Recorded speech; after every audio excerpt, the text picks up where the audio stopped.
Have you ever had one of those days when you felt like perhaps you should have stayed in bed? Yeah, me neither.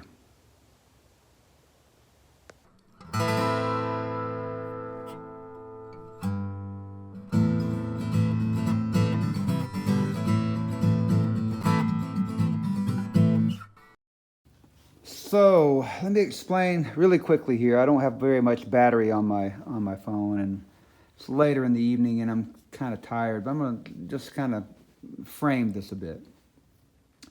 Um,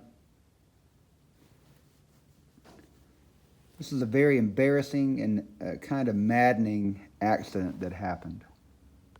So the way this works is that I always try to be careful. I try to do my best. I challenge myself to try to do a lot of things, and I hope you do as well. But in the midst of all that, I have unrealistic expectations sometimes. Now, maybe nobody else has that, but I do. I expect perfection of myself, even though I can almost never make that happen. I'm going to turn around a little bit because the light's pretty bright that way. Can almost never make perfection happen, and I know that. So I try, and I hold myself accountable, and I give everybody a hard time if they don't do something that I think they should be doing, most of all myself. And so the other day, I had a place to be, hooked up my little homemade utility trailer that I've used for 20 years with very few problems. And I hooked it up to my Jeep because it was going to be a small job. I could go pick up a small pallet of freight that I had to pick up, bring it back. Hooked it up, trailer lights would not work. First time I've had really any trouble that wasn't a ground, and I checked the ground and worked on the ground, and turns out that didn't fix it. So then I started looking at the trailer wiring, and it's 20 years old, so I went ahead, I had an extra wiring kit. I went ahead and replaced all the wiring, got that in place. Still didn't work. And then I thought, it may be my plug, it may be my connection to the Jeep. So let me switch the Jeep out with my truck, my Ram pickup truck, which is now for the most part repaired. There's a video out there where I talk about selling it. I may not sell it. I've got it mostly repaired. I may hang on to that a little bit longer and kind of enjoy it a bit more. I don't know. At any rate, I'm going to switch out to my Ram. Now, here's where things took a turn for the worse. I backed the trailer around, had it all set up, got out, disconnected my cables and my safety cables and my electrical connector. Did not unhook the tongue of the trailer from my Jeep. Did not. And I started to move the Jeep away, did a sharp turn, and you guessed it, jackknifed the trailer right into the back corner of my Jeep, and this is what happens. So I got out, knew immediately what I had done, got out. I was really ticked off at myself, as you can imagine. If you've ever done anything really, really dumb, you know the feeling. Just giving myself down the road. And it's not stupidity, it's being in a rush. My mom always said, don't rush, but hurry. And I thought that was funny back then. Don't rush, but hurry. And the truth is, you can move along faster, you can hurry, but don't rush yourself. Make sure you've dotted the I's and crossed the T's. And I didn't do that. So my rushing the situation and trying to get the truck hooked up quickly because I had a place to be. I was going to go pick up something that day, and I had many, many other things. Like always, all of us have a lot of things on the list of things to do. And bam, this is what happens. So, turning a long story into a longer story, I did drop the trailer. I hooked up my truck to the trailer, and guess what? The light still didn't work. So at the end of that morning, I'd spent 3 hours on trying to go through things. Troubleshooting, testing. It wasn't 3 hours. It was probably 2 hours of going through things. All said and done, the truck's hooked up to the trailer. I checked the lights. The running lights worked, and the same thing happened on the Jeep. If I turned the headlights on, the trailer lights came on, but brake lights and signal lights didn't work, and I need those. 2 hours later, 2 hours later, um, 2 hours later, what I found was that I was in the same spot that I was 2 hours prior with regard to how well my trailer lights were working.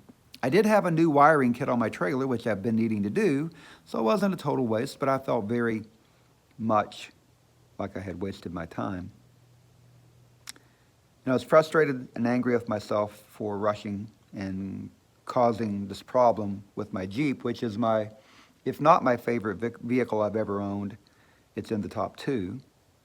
The other one may be right back over my shoulder there.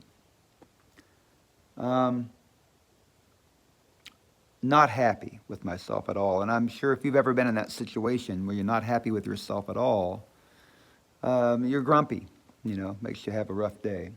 So I parked the Jeep. This happened back on Tuesday. Today is Monday, the following Monday, so it sat for 6 days. I told my wife, I said, I'm just going to deal with it. It's going to sit like that, and every time I walk by, I'm going to look at it, and it's going to remind me of what type of dunderhead I've been. It's going to be my lesson until I have the time to fix it. It's going to be my lesson in taking my time. And that it has been. I'm going to start probably tonight tearing into it and pulling the parts off and seeing what I have to do to get it fixed. Not very happy, but if you try to do anything in life, you're going to make mistakes, and you have to work. I like to do things that I haven't done in the past. I like to load my schedule up and try to get many things done. And that comes with a penalty sometimes, because if you don't take your time in the midst of that to be sure you're doing everything you need to do, then you've got bigger problems at some point. So the long introduction, a long way of discussing this, but I feel like sometimes this is my way of connecting with myself. I can go back and watch these and also sharing this with my family who may want to watch this, who have some insight into how things work. And hopefully some of you out there will feel a little bit of a kindred spirit, because maybe you have the same expectation of yourself. You expect perfection, but you can never live up to it. And when you fail, you feel really bad about the failure.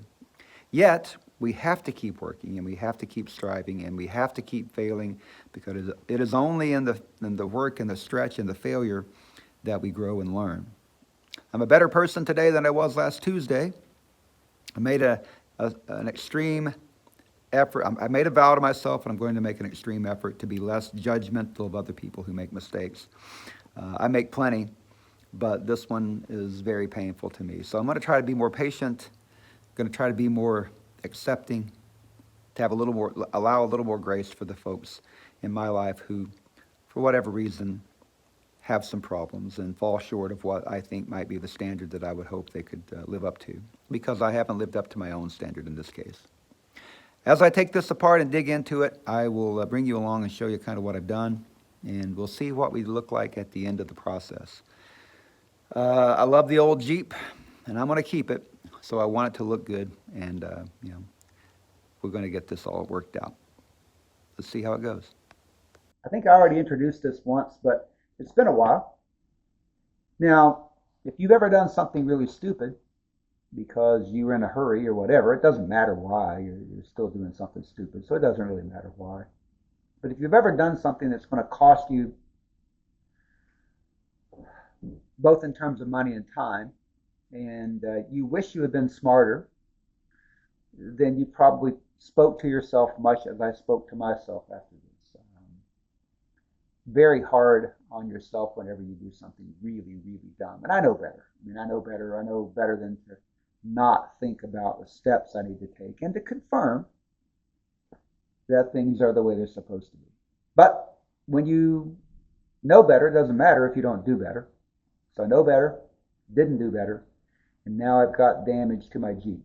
As I've said before, I bought this Jeep brand new. It's been mine for 27 years now. In November, it'll be 27 years. I love it. It's a good vehicle. It's been probably one of my better vehicles ever. And I don't want to tear it up, but I want it to be in good shape. And so now I need to fix what I've done. I've already taken some of the things apart. primarily what I've taken apart is everything underneath here is, I think, a 10 millimeter bolt, and I don't remember what else, but a few things. And you have to grab the front of the flare here, pull it out, get it past the lip, and slide it back. And then you can pull it right off of these clips. You've got these ears that kind of fit down and slide up into there. You can see it's really dirty. Those have never been off the Jeep until now. And you can see the damage done. And you can see the damage done. Luckily, none of that damage made it into the actual sheet metal of the Jeep. And I think for the most part, this is as simple as replacing the back bumper and this cap. I don't think it's possible to salvage the cap, and they're about $50 for two of them, so it doesn't make sense to me. So PSA, don't do this to yourself. Take your time. Be sure you got what you need. Be sure that you're thinking about what you're doing. Don't get in a hurry. Being in a hurry has, in my opinion, been the primary cause of failure for most things that I see people failing with. You can see here there's a bolt on the back side underneath here. And you have the very small bolt right here. Very, very small. I guess both are screws in truth. There's no nut. Well, I don't think there's a nut on either. There must be a nut on this one because the hole in the bottom of the bumper is huge. So I think this is a bolt with a nut. This is a screw that just goes right into the bottom of the metal here. So let me go ahead and take a look at the bumper. I'll bring you along and we'll pop that off. And I'll show you what I'm going to try to do to make things right. All you can do when you've done something stupid and made things wrong is to try to make them right. So here we go. As luck would have it, I kind of figured out what we need here. The small screw on the front of this flare, or of this extension, is actually a 1/4 inch. Now, everything else, or the other big bolt and the nut on the bottom, those are 10 millimeters. So that's a little crazy, but I don't know why some things are metric and some things are standard. I don't know. It's a weird time in U.S. automotive engineering, the mid to late 90s. At any rate, we're going to go under here. I got my creeper, which is a piece of foam. 1/4 inch screw is loose. And the bolt right here on the corner. We'll grab this nut on the top here. Oh, I almost forgot to tell you. I hooked my truck up to my trailer. You remember the thing that kind of started all this. Hooked the truck up to the trailer. Guess what? The lights on the trailer still didn't work. So all this was really for nothing, because I still had to drive the trailer, pull the trailer to my destination and back with no trailer lights. Yeah, that's frustrating. So there we are. Nut and bolt. Nut and bolt. 10, or those are 10. 1/4 inch is still in there. I'll pull this one off too, and then we'll dig into the to the back bumper. Oh, that hurts. So at this point, what should happen, I should be able to pull the extension out. Use this out of the way so it doesn't get too filthy. Pull the extension out and slide it back. Whoa, look at that dirt coming out of there. There you go. You know, it might be wise to pull those off every now and then and clean them. Might be wise. I don't know. Perhaps. There's a lot of dirt on it though. Okay, let's see. This bumper is just full. I don't know what I'm going to have to do to take this apart. I'm going to check that out and we'll be back. Well, the bumper's off now, so probably the only way to kind of phrase this is that there's a lot of junk in here I'm going to wash out, but there are 2 bolts, 15 millimeter that attach here and here. This horn and the other horn, so they're right up under the back corner on each side. They're 15 millimeter. And then you have to reach inside the end of the bumper, and you have to pull off a 15 millimeter nut here and a 15 millimeter nut here. And those things allow you to pull the entire bumper assembly off. So I've done that. And here's what we have. The nuts come out right there, and there's a piece of plastic that's riveted to the top of the bumper, and there's the bumper. So that's what I got, and probably won't mess with this one. I'll probably just order a new bumper cap and put that on. It's windy today. As I was saying, I probably won't mess with that bumper at all. I'll buy a new bumper cap and put it on, and I'll have to paint that. That's okay. I'll work on that. I need to paint both end caps anyway because, you know, over the years the rocks and things have come up, and you know they weren't the best. So it gives me a chance to repaint both of those. I'll do that, and I'll try to bring you along as I get going. Right now, that's kind of where we are with the Jeep. So I'll let you know what I find out and how things progress. And what I did was I ordered this Crown Automotive bumper kit off of eBay through Summit Racing. Yeah, Summit Racing. So I got it. Very reasonable price. Everything was good there. But the problem that I had, end caps were great. The horns for the bumper were great. But the bumper itself was shoddy. It just did not look good at all. So I had to return this. It just wasn't going to be something that I was going to be happy with. I'm going to show you the pictures, the images that I have of the things that were not right with this bumper. You'll see here that it's got a big divot, a big dent right there where the mounting hole is on the end of the bumper. Now, most of this would have been covered, but it didn't have clear, sharp creases where the bends were. You can see where this comes to, the crease is gone. That bend was very poor mold, and there's another example of that. So I would have had to work this to create that crease where it should have been recessed and should have been creased well there. And there's another one. So there were at least three of those points where the mold is just bad. It was just a bad form. And I'd had good luck with Crown Automotive before, but there's some sort of blemish. I don't really see that one as well, but there was some sort of blemish that caused a problem for me there. And then finally, here's another one. So lots of problems with these. Now, to their credit, I mean, obviously it's via eBay, so I sent this back, and when I did, I got my refund. No problems, no questions asked.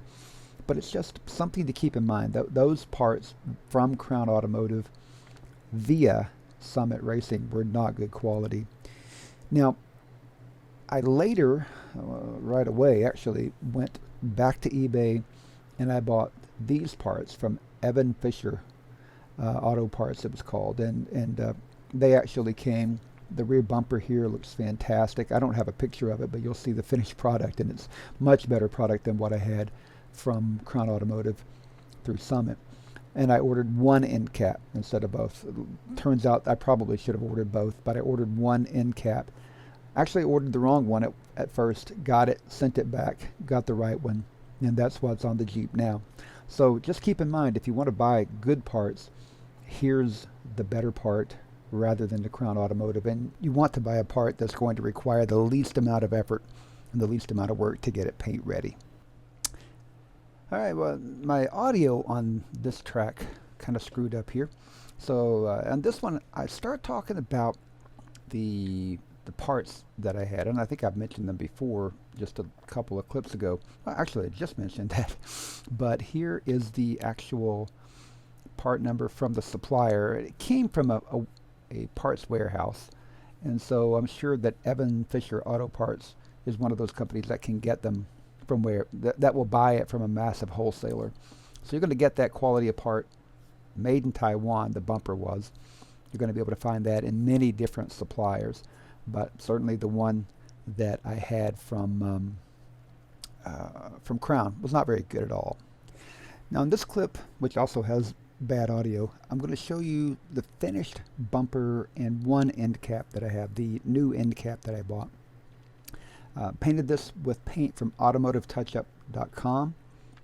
I had a lacquer, acrylic lacquer clear, and I had a filler type sand, primer I should say, 3 coats of primer, and then I put 3 coats of color, which is the color matched to the gunmetal gray of my Jeep. I know it looks blue, but it's called gunmetal gray, metallic. And then I sprayed 4 coats of that acrylic lacquer clear on on those parts. Now you can see that the shine is good, the finish is good, and so it's pretty uniform. No runs, no problems like that. There are spots where perhaps a little uneven, where the speed of the spray was more or less than it should have been. Kind of hard to maintain a really consistent. Here you can see automotivetouchup.com. You might be able to see it didn't focus very well. So a little bit of differentiation there. Try as you might with a regular rattle can spray. It's very difficult to make it work perfectly, and I'm sure it's difficult to make it work perfectly no matter what. In this video, I remember talking about this. I told my wife that I had an auto body experience because I have never done paint work or anything like that. So this was all new to me, getting the part ready, prepping it, doing the sanding initially on some spots to get those down, and making sure that I had wiped it down, I cleaned it, that I tack clothed it, that I blew it off with air. Those are all things that I did. So I was pretty happy with the result, and obviously I've got a lot more to do. I think here I'm talking about the fact that I got a lot of paint work to do and a lot of body work to do. So you've got to tackle things that you are not afraid of, and you might be concerned that you're not going to do them very well, but I've gotten work back from professionals that I didn't think was done very well. So I no longer let that be a limiting factor for me. I just get after it and try to get things done. So in this particular circumstance, I feel pretty good about the result, and I'll show you some more things as I get it together and take you on through the rest of the process of assembling this Jeep. But there's the finished product. Looks pretty good, I think, and I'm very happy with that. Now I have to attach this plastic guard. Really, it spans the space between the top of the bumper and the body of the Jeep. Plastic rivets do that. I think I actually captured that somewhere along the line. I'll try to show you that here right now, maybe.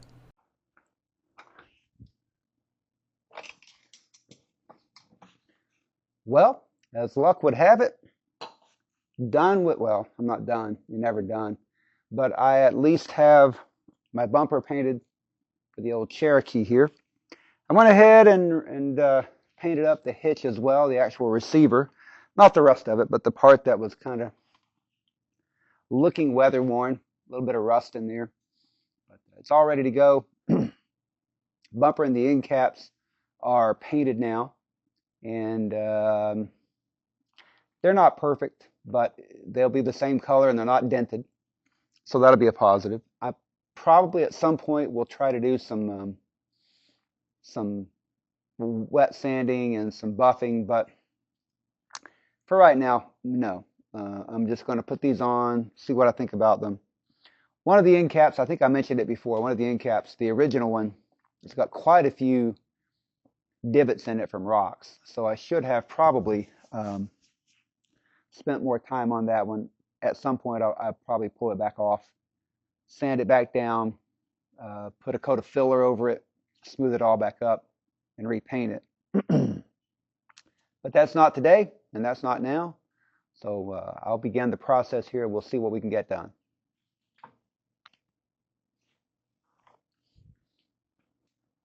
All right, since we are going to get this thing fired up here, I need to set this back a little bit farther. I have a limited space. See what we can do. Somewhat limited space. There we go. I'm going to go grab the bumper, and we will attempt to get that installed right now. All right, so here is my finished bumper. Here we go. Get a good look at it.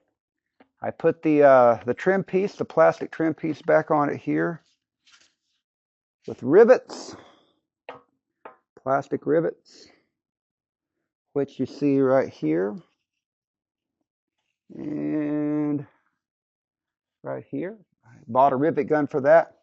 So let's see if we can get it on now. I don't like the way that looks. Stuck. Oh, I gotta buff that. Put it on too wet. All right, well, here we go. All we can do is what we can do.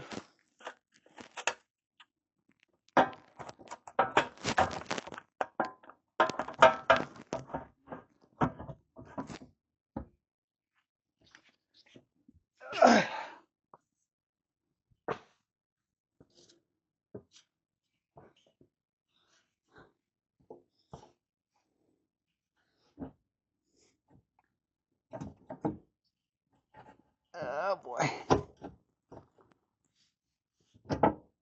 It's not so easy. That's what you might think. There it goes. One's on.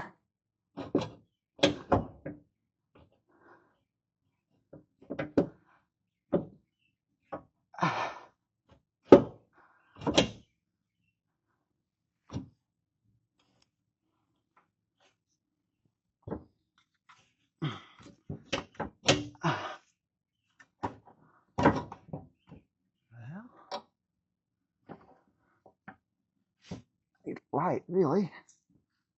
I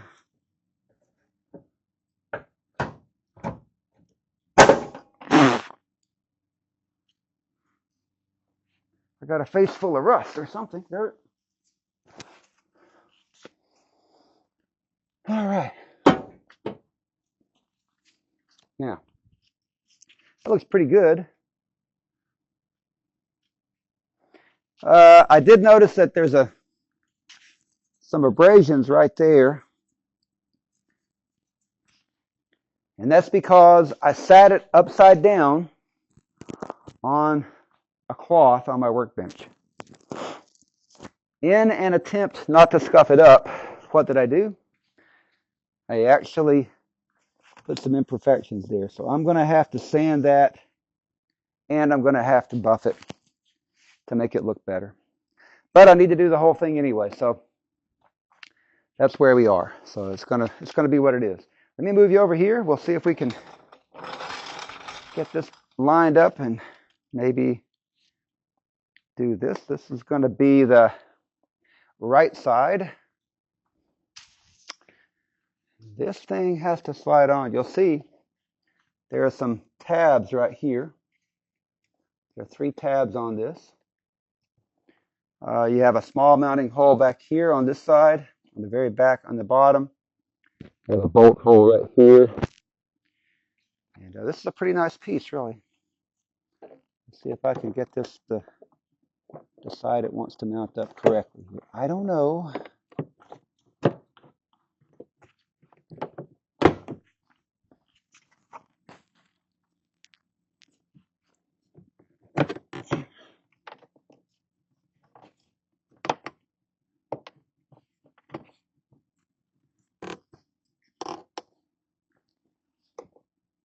It actually looks pretty good, I think. What do you think? Looks pretty good. Is it perfect? No. Will it work? Yes. All right, I got a couple of things to do here. Oh, don't drop that. Let's see. Yep. Yep. So little tiny screw that goes in the bottom, that small hole up front. This one's the other one that goes in the back. I should paint that up. I'll probably break right now and do some work on these, and then come back and finish this up. Well, one thing leads to another. I decided to paint the hardware for my bumper installation on my Jeep. And in the process of doing that, I started checking my lift gate, and I noticed that the handle was loose. So the outside handle here was loose. It locks and unlocks when you use the key fob. And every time it locked or unlocked, you could see it jiggle. So here's what I found. So just a quick thing. There's a clip right here you have to unclip. There's a clip back here you have to unclip. Take this nut loose, and the whole assembly slides to the right. In this case, it would be the left if you're outside, to the right, and lifts right out.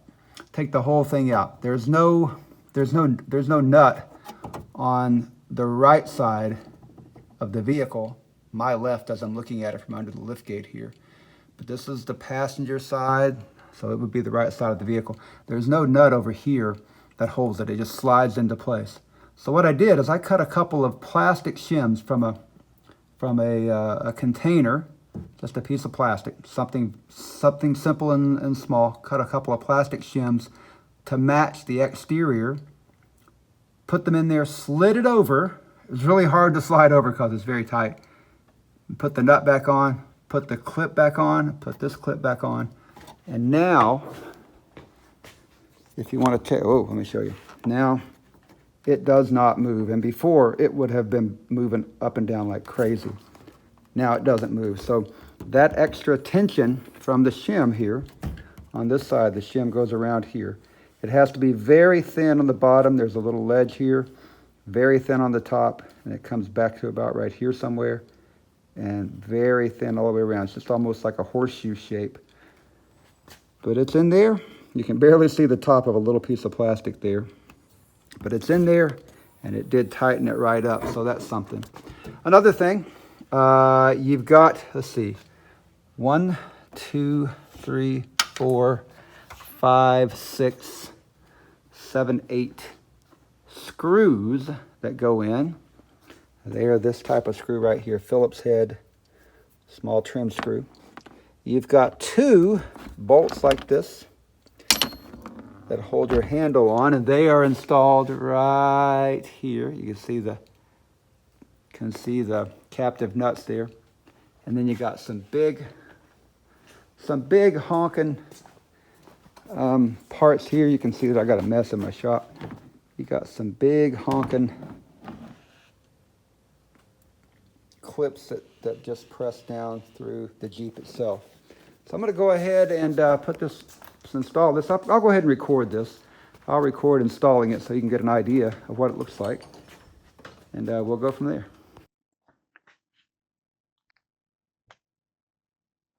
All right, so I think you can see this pretty well. I hope you can see this pretty well. We'll see if you can see this pretty well. I'll slide you in a little bit and angle you up just a bit more. That looks pretty good. All right, so let's grab this lift gate cover here.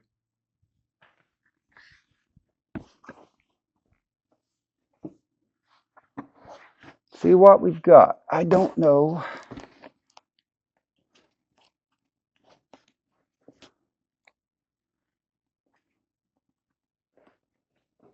There's some rubber right around, I guess this would be the bottom. There's some rubber right around here, so you can see that. Kind of want to make sure you take care of that, I think. All right, so this would be where the screws go, I suppose. I see something there I had never considered before, but I do see it now. These are supposed to go up behind there. Ooh, there. I don't know.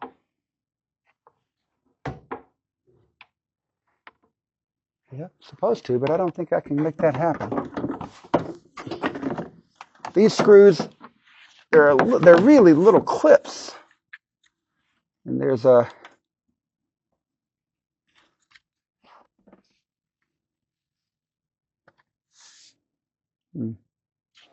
I don't think that's going to matter much. I don't think I can make that work. I'll show you what I'm talking about. It's almost like a little clip right here. I don't think this slides over anything. I can't make it slide over something now anyway. There's no way that would work for me. So it's just going to get placed in here as best I can do it. But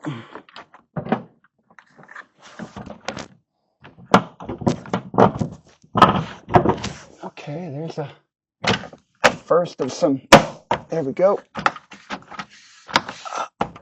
There we go. Put our screws in back here. Lift this up, get it lined up well. There it goes. First screw in.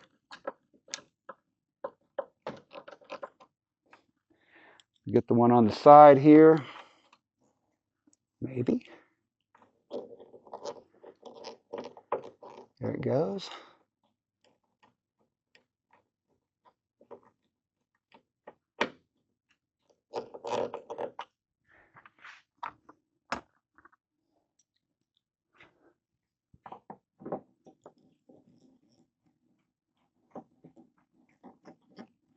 Looks like fun, doesn't it? It's not bad. Really, I need to get that all back in place there. Looks really good now. I think.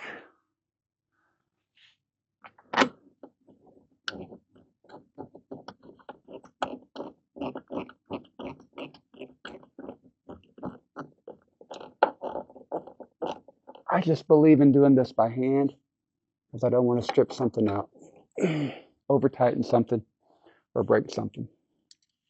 You could, of course, do it with an impact driver, I suppose.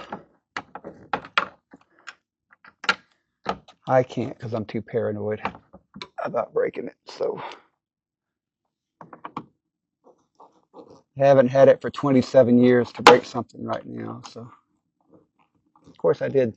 This is coming from the guy that ran it into his trailer. So take that with a grain of salt. Take that with a grain of salt, I suppose.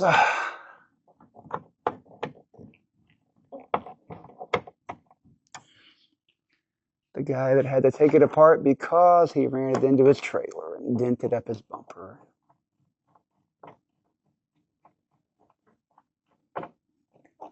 Probably using an impact driver would be the least of the evils that I might inflict upon it. Two more here. I'm going to check that. I don't know about the screw hole here. Where are you? I think you're up there.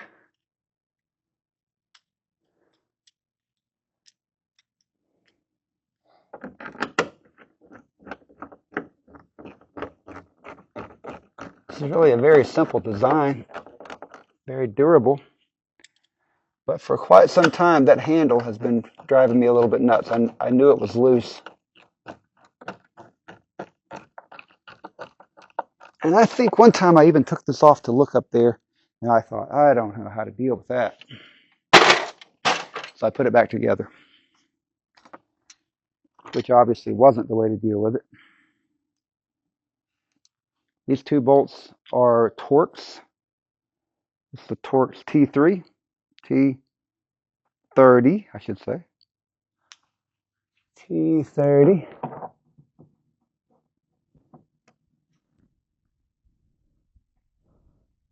That one. Start them all before you tighten any. But there are only two, so not that hard to start them all. Into those captive nuts there.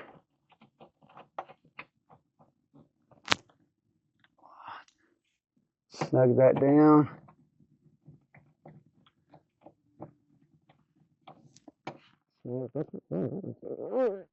Snug that one down. We'll put, I think that goes like that. There we go. The covers. Boom. She's good to go. That part, oh, much better than it used to be. If I can get it back open, let's see.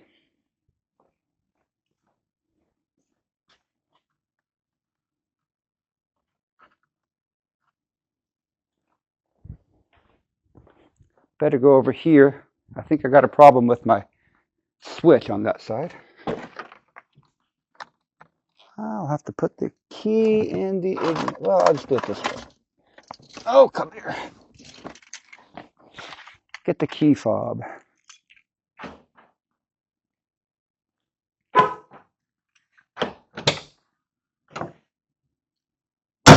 Now, if you watch, this doesn't move now. Just a very small amount. It used to move a lot. I'm pretty happy with that. That part is done. Well, I've painted up my hardware for my bumper, but because it's fresh paint, I am not going to get it together tonight. I did get the door or the lift gate latch fixed. Little victories, I guess. You have to do bits and pieces. And that's where we are. Tomorrow, when the paint has had a chance to dry, I'll try to put this back together. I'll show you what this kind of looks like. So here's what the new end cap is going to look like. The new bumper is going to look like. I've got to let it cure a bit. This one, I got a little dirt on it from where I was trying to work it up a little. Not too bad. Not too bad. So, again, looks better than having a bumper all dented up. It looks better than having the end cap all caved in. I will be able to kind of, I'll do some water sanding on this, color sanding, they would have called it in the old days, in single stage, but we're just going to do a very light 1,000 grit, 1,500 grit sand with some water to just smooth up the 4 coats of clear that I put on it, and then we'll buff it. We'll hope that everything works okay. That's kind of where we are right now, though. I'll bring you back whenever I am working on this, I guess tomorrow, after it's had a chance to dry. My receiver looks much better, though. I guess in the look at the positive side of things column, that receiver hitch looks better than it has in quite some time. And I did fix my door latch, which is something that should have been done a long time ago. So it's a trade-off. And this only cost me, I think, in materials, about $300 to finish, to get this kind of back where it is right now. Not perfect, but it's a 27-year-old vehicle, and I paid, I think, $2,700 to have the right front fender and front bumper repainted and replaced a while back because my son wrecked that part of it. He hit a wall, slid on some ice in a parking space, and just nicked the wall, just barely tagged it. $2,700 in damage to get that done. And I wasn't terribly happy with the result, so here I am doing my own stuff now. So I can not be terribly happy with the result working on my own, I suppose. That'll wrap it up for me for tonight, and I'll be back with you at some point. We'll take a look at this, getting the back bumper officially installed, and then at some point I'll bring you back and show you what happens whenever I do some additional sanding and buffing, and we'll see how it turns out. I got a feeling it'll be okay. This is my very first attempt at painting anything automotive. I've never had an auto body experience before, so this is it. And it's a moderate success at this point. Well, it's another day, another dollar. Not that I make, but another dollar at least that I owe, usually more than a dollar. So kind of where we are. Need to take you and show you some things I'm working on that I found as well. First of all, you can see how rough this interior edge is here. I'm going to have to pull this back off and kind of clean this up and standardize this a bit hopefully, without really screwing up the finish out here on the visible side. You can see how smooth this is. This is the original one. That one is the aftermarket one. Now, I'm happy with the aftermarket one. I think it's great. A little rough right there. My fault that I didn't get that fixed to begin with. Now, something else. Ignore my mess. I got to clean some stuff up. This is the story of my life. Here is my hardware. You didn't see the hardware before, but I took this hardware, I cleaned it up. It's going to go back on the Jeep now. I'm a lot happier with that than I was with what I had before. So I'm not going to take you along and kind of keep you on here to watch this. I'm just going to finish it up, and I'll give you a quick look at everything when we're done. But it's going to be what it is. I think you kind of get the idea. This is one of those crazy things about working with cars from American cars from the 80s. These two bolts on the back bumper for the stud, and then another bolt actually to go in the back bumper. I guess this would be actually called a cap screw. It goes into the metal bracket. Those are 15 millimeter, 15 mil. This little screw here, which goes in the bottom rear, nope, I'm sorry, the bottom front of the bumper cap, is a 10 mil. So 2 metric. And this little tiny screw that goes in I think it goes in the very back of that cap. You can see that it's a self-tapper. It is, what is that? A 1/4 inch standard.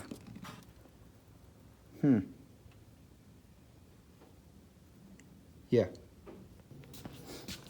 Quick public information situation here. I've scuffed that up by putting my end cap on. You got to take the end cap off. You can't leave it on because your nut that goes on the stud for the frame goes through here. You can't reach it from below. You can't reach it from the top.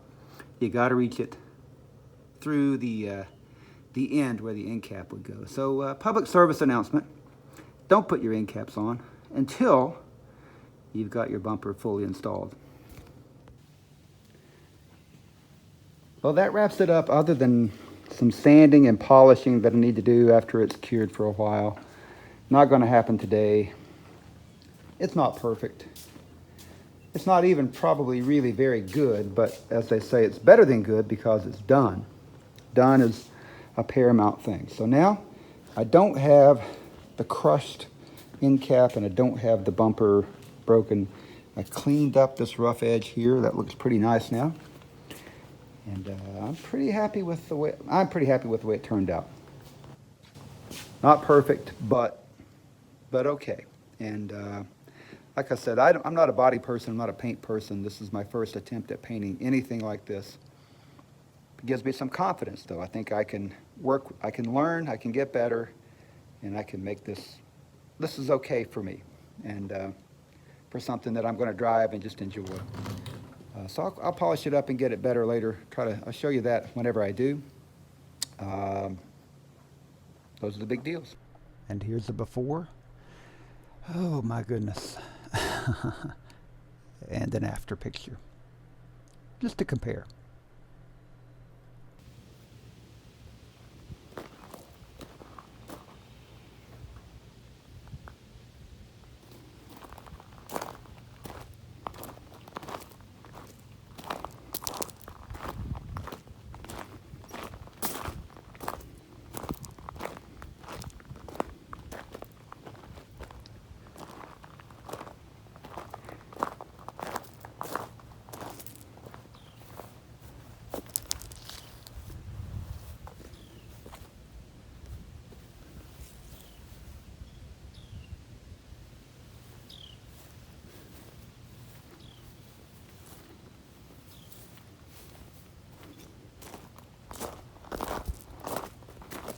I'm going to leave you with a little footage from some of what helps keep me sane sometimes. Good morning, and it is a beautiful foggy morning. Mowed the pasture here 2 or 3 days ago. Ollie's out taking it easy, bathroom break time for her. And Maggie, Ollie is doing so much better, doing really well. There's Riley. Hi, Riley. Somewhere around. Come on, Bluebell. Somewhere around is Blue. Lots of calves in the pasture. For the neighbor here, we're going to just kind of start the day off here. Big day. My son's garage concrete slab is being poured today. Footers and slab, monolithic pour. So that's a big day for him. Started at 5:30 this morning. It was super foggy. Ollie decided it was time to get up because I guess 5:30 every day is about the time they get up. But she came and whispered in my ear that it was time to get up, and I heard beeping of the truck backing up. I saw the lights through the fog, and it looked like something off of a science fiction movie. I thought maybe we were being invaded. And we were, but it was by concrete truck. Wasn't by aliens. At least I don't think any of the crew was alien. All right, these two are heading out. These two like to bring up the rear. Maggie always sets her own pace. It is not often very fast. Although she does get the, hey Mag, she does have the record for the greatest discrepancy for the speed at which she leaves home versus the speed at which she returns home. Fast going out, very slow coming back. I think that's going to do it for me today, for this morning anyway.